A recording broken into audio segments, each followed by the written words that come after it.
राज्यात 10वी आणि 12वीच्या परीक्षा पूर्णतः कॉपीमुक्त करण्यासाठी महाराष्ट्र राज्य माध्यमिक व उच्च माध्यमिक शिक्षण मंडळाने कडक उपाययोजना जाहीर केल्या आहेत। परीक्षेदरम्यान गैरप्रकार करताना विद्यार्थी आढळल्यास किंवा कॉपीसाठी मदत करणाऱ्या कोणत्याही व्यक्तीवर थेट फौजदारी आणि अजामीनपात्र गुन्हा दाखल करण्यात येणार आहे। परीक्षा केंद्रांवरील वर्गखोल्यांमध्ये सीसीटीव्ही कॅमेरे बसविण्यात आले असून त्यावर थेट प्रशासनाचे लक्ष राहणार आहे।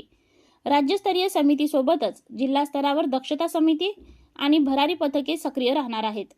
12वीच्या परीक्षा 10 फेब्रुवारीपासून तर 10वीच्या परीक्षा 20 फेब्रुवारीपासून सुरू होणार असून मार्च महिन्यात त्या संपणार आहेत। अकोला जिल्ह्यातील 205 परीक्षा केंद्रांवरील सीसीटीव्ही कॅमेरे जिल्हाधिकारी कक्षेशी जोडण्यात येणार आहे। कॉपी आढळल्यास संबंधित परीक्षा केंद्राची मान्यता कायमची रद्द करण्याचाही इशारा शिक्षण मंडळाने दिला आहे। या कठोर निर्णयामुळे परीक्षा प्रक्रियेत पारदर्शकता येणार असून विद्यार्थ्यांनी कोणत्याही गैरप्रकारांपासून दूर राहावे असे आवाहन करण्यात आले आहे।